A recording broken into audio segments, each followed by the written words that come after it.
When? Kasi ito yung... Di ba na yun? Yan naman. Ay, taste niya.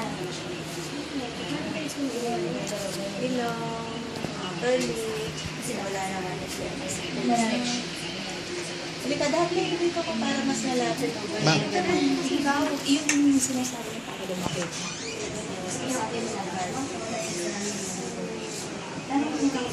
Gising ba? Yes. Mga baby. Oo.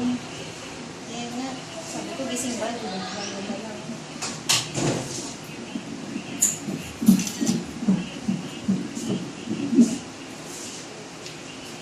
Lalo na siguro kung girl, no? Girl ba? Girl, lalo yan.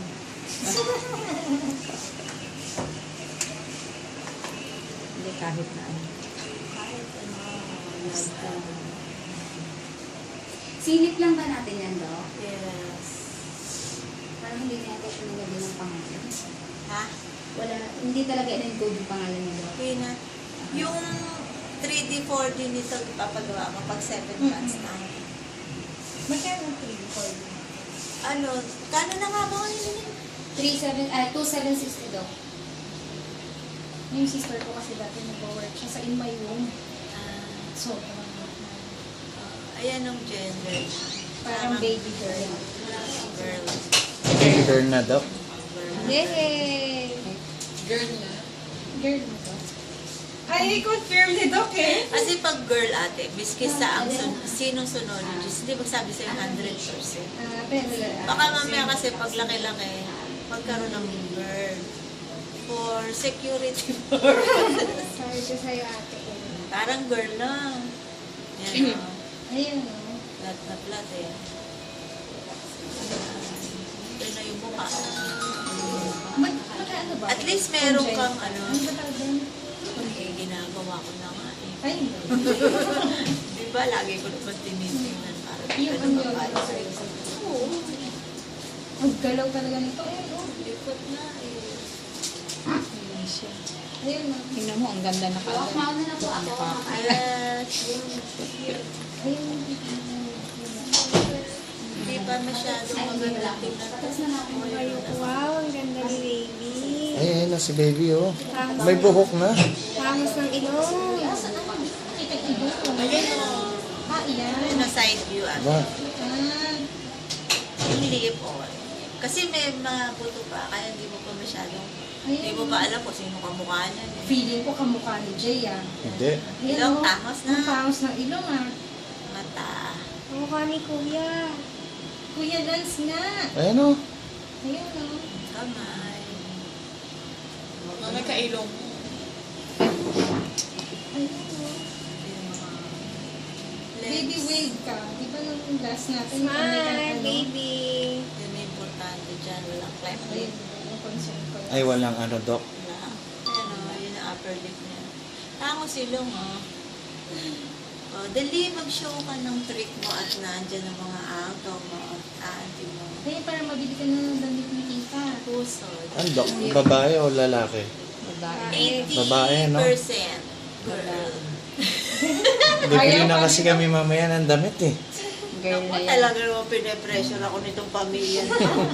Kasi, Mamaya sa Sale pulutan kasi nyo sa ko, ah. sale kasi Dok sa SM. Para Ng mga makahabol. baby.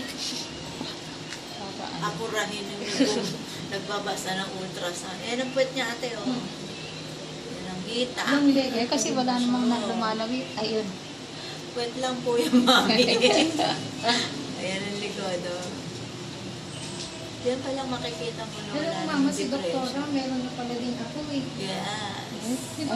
Bata nga pa. Mga konsentidor tayo sa apo, mother. Bakit ilang taon pa lang yung anak niya niya? Ayan, ayan, si Nagka-baby baby, yung anak ko ng 17 siya. Ah, pareho tayo. 18 na. Maagang Girl ba yung? 18? Yung aking anak lalaki.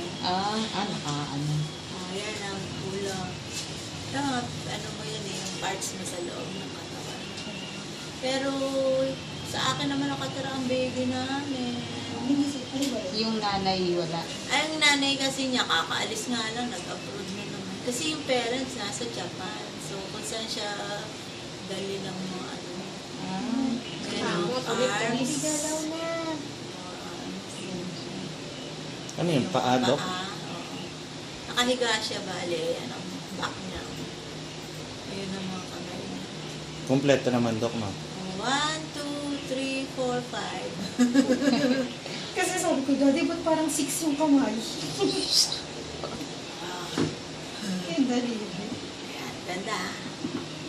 May itsura na Ay agad ka siya. na at baka Hindi ma-overexpose. natin mo. makita yung gender dyan. Sa ganyan. Hindi pa maliit. Eh, Flat lang sige, yan, tingnan flat. natin. Flat lang yun. Lang mo. Ito yung legs, oh. Para sa susunod mo Ayun, punta, dalawa, ma-excite ka pa ulit. Ito yung paa niya, katikit pa. Eh, May tinatadya ka niya ka dyan. Placenta mo to. Pusod yan, oh. Hindi lalaro niya yata yung pusod niya. Ayan, oh. Hmm. Hawak-hawak na. Kana, ma-overexpose na si baby. Agad. Galit yung mga pecha.